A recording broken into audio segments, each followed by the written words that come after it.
নমস্কার বন্ধুরা।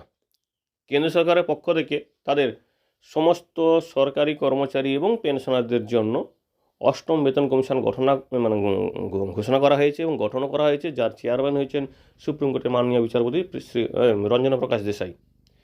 এতদূর তো সব ঠিক আছে এবং সেটা নিয়েও আপনারাও জেনে গেছেন, কিন্তু তারপরে যে টার্মস অফ রেফারেন্সটা বেরিয়েছে, সেখানে কিছু টার্মস বা কিছু শব্দ যেগুলো সপ্তম বেতন কমিশন থেকে আলাদা, এবং যেখানটায় আশঙ্কা তৈরি হয়েছে এবং আতঙ্কও তৈরি হয়েছে পেনশনারদের মধ্যে যে তাদের হয়তো এই অষ্টম বেতন কমিশনের সুযোগ সুবিধা থেকে বাদ দিতে চলেছে কেন্দ্র সরকার। তো এই বিষয়ে আমি বলছি না, কর্মচারী সংগঠনগুলি, বিভিন্ন সংগঠন চিঠি দিয়ে কেন্দ্রীয় মন্ত্রীকে এই বিষয়টি জানিয়েছেন। প্রথমে ডিফেন্সের যে কর্মচারীদের সংগঠন, তারা প্রথমে চিঠি দিয়েছেন, তারপরে সমস্ত সংগঠন কিন্তু চিঠিটা দিয়েছেন। তো এর নিয়ে আমরাও আপনাদের সঙ্গে ভিডিওতে আলোচনা করেছি। তো এই বিষয়ে এখনও পর্যন্ত সরকার কোনো ক্ল্যারিফিকেশান দেয়নি, স্পষ্টতা দেয়নি।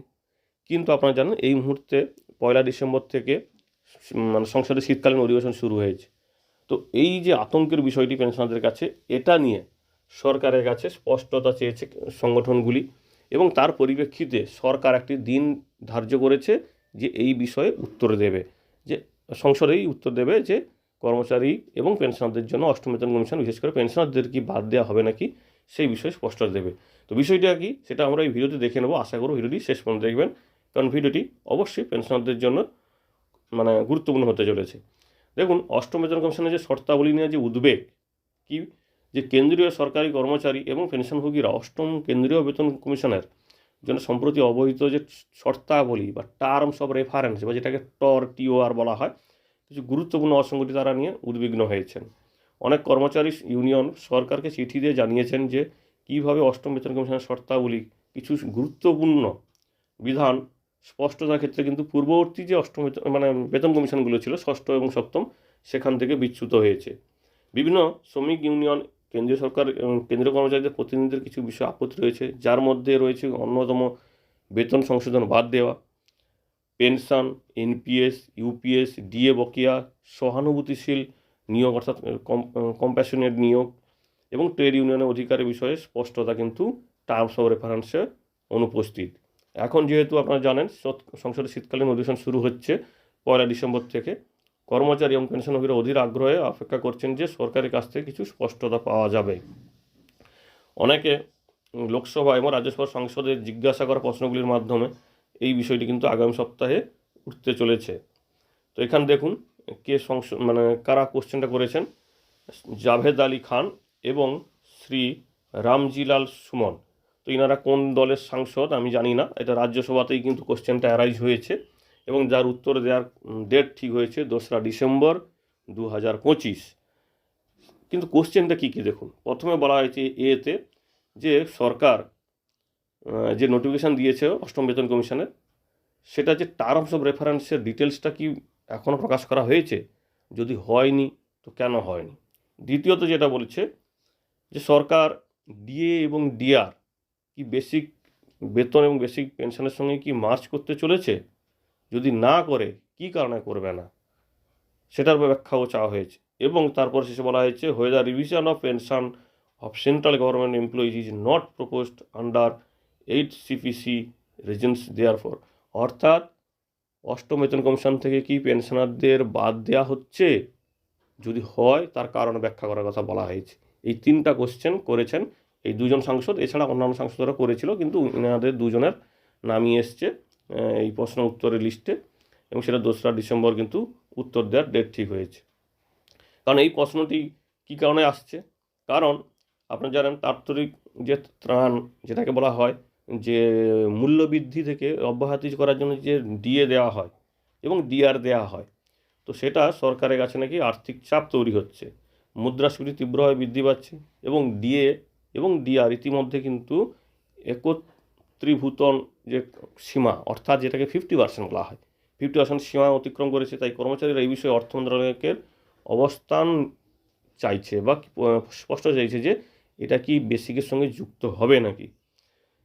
উদ্বেগ বাড়াচ্ছে যে সরকার হয়তো একটি নতুন ব্যবস্থা গ্রহণ করতে পারে, যেখানে কেবল কর্মরত কর্মচারীদের তাদের বেতন সংশোধিত করতে পারেন, অন্যদিকে অবসরপ্রাপ্তদের পুরনো কাঠামোর সাথেই আবদ্ধ রাখতে হবে, মানে থাকবেন।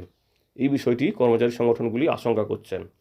এবং টিওআর বা টিএ মানে টার্মস অফ রেফারেন্সে একটা ভাষা দিয়ে দিয়েছে, নন কমিউটেড পেনশন বা অবদানকারী পেনশন প্রকল্পের যে অর্থহীন খরচের কথা বলা হয়েছে, এই ভাষাটি নিয়ে কিন্তু উদ্বেগ তৈরি হয়েছে পেনশনভোগীদের মধ্যে, যে পেনশনভোগীদের অধিকার এবং সামাজিক কল্যাণের চেয়ে আর্থিক বোঝা বেশি চাপানো হচ্ছে। ইউনিয়নগুলি বলছে যে পেনশন সংশোধনে বাদ দেওয়া হলে, অর্থাৎ পেনশন যদি সংশোধনটা টোটালি বাদ দেওয়া হয়, অর্থাৎ পেনশনের বিষয়টাই যদি না রাখা হয় অষ্টম বেতন কমিশনে, তাহলে কিন্তু পুরনো নীতি থেকে ঐতিহ্যগতভাবে প্রস্থান হবে। অর্থাৎ পুরনো নীতি কী ছিল, যে বেতন কমিশন হওয়া মানে কর্মচারী এবং পেনশন সবার জন্য কিন্তু সংশোধন হয় বেতন এবং পেনশন, সেটা থেকে কিন্তু সরকার বিচ্যুত হবে।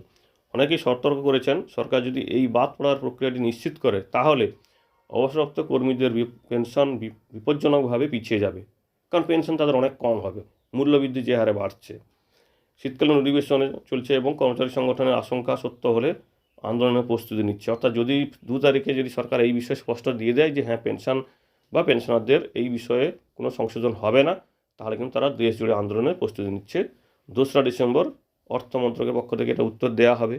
তো এখানে বলে রাখি, যদি সংসদ স্বাভাবিকভাবে চলে তবেই কিন্তু উত্তর পাওয়া যাবে, নাহলে কিন্তু উত্তর পাওয়া যাবে না। কারণ আপনারা জানেন সংসদে এমন কিছু কিছু মানে বিষয় আছে যেটা নিয়ে কিন্তু গণ্ডগোল হয়, সেটা মানে সরকার পক্ষ হতে পারে, বিরোধী পক্ষ হতে পারে। তো সেক্ষেত্রে কিন্তু সংসদ অচল হলে কিন্তু তখন কিছু আর লাভ হবে না, তখন কিন্তু এই প্রশ্নটাই বেকার হয়ে যাবে। তো দেখা যাক কী হয়। তো 2 তারিখের দিকে তাকিয়ে থাকতে হবে। তো এই বিষয়টা কেন এত গুরুত্বপূর্ণ, বলা হচ্ছে সরকার যদি নিশ্চিত করে যে পেনশন সংশোধন অষ্টম বেতন কমিশনের বাইরে, তাহলে এটি ভারতের অবসরপ্রাপ্ত সরকারি কর্মচারী এবং প্রতিরক্ষা কর্মীদের সাথে আচরণের ক্ষেত্রে একটা ঐতিহাসিক পরিবর্তন হবে। সাধারণত বেতন কমিশন অতীত এবং বর্তমান অবসরপ্রাপ্তদের সঙ্গে ন্যায্যতা নিশ্চিত করে, আর এই সংযোগটি যদি অপসারণ করা হয়, অর্থাৎ ধরুন বেতন সংশোধনের সঙ্গে সঙ্গে পেনশন সংশোধন যদি না করে, অর্থাৎ পেনশন যদি না বৃদ্ধি হয় অষ্টম বেতন কমিশনে, তাহলে অবসরপ্রাপ্ত যারা ইতিমধ্যে অবসরপ্রাপ্ত তাদের একই পদ হওয়া সত্ত্বেও তারা কিন্তু অপেক্ষাকৃত তরুণ যারা কম আরও চাকরি করছে, মানে এখনও রানিং করছেন, তারা অবসরপ্রাপ্ত হওয়ার পরে কিন্তু বেশি পেনশন পাবেন। কারণটা কি, তাদের বেশি, সেই অনুযায়ী তারা কিন্তু বেশি পেনশন পাবেন যদি কোনো সংশোধন না করা হয়। উত্তরের তারিখ যত ঘনিয়ে আসছে, কর্মচারী ফেডারেশনগুলি দেশব্যাপী বিক্ষোভের জন্য প্রস্তুত হচ্ছে বলে জানা যাচ্ছে, এবং মন্ত্রণালয়ের প্রতিক্রিয়া তাদের কাছে সবচেয়ে খারাপ আশঙ্কার সাথে মিলে যদি যায়, কারণ তারা তো ভয় করছে যে হয়তো সরকার সত্যি এটা চাইছে, না হলে টার্মস অফ রেফারেন্স এখানে এটা রাখছে। তো এই বিষয়ে বা এই প্রতিবেদনে আপনারা কি বুঝছেন বা সরকার কি করতে চাইছে, সেটা কি অবশ্যই মতামত দেবেন, এবং 2 তারিখে যদি এই বিষয়ে কিছু ক্লারিফিকেশান আসে অবশ্যই আপনাদের সঙ্গে আমরা শেয়ার করব। ধন্যবাদ।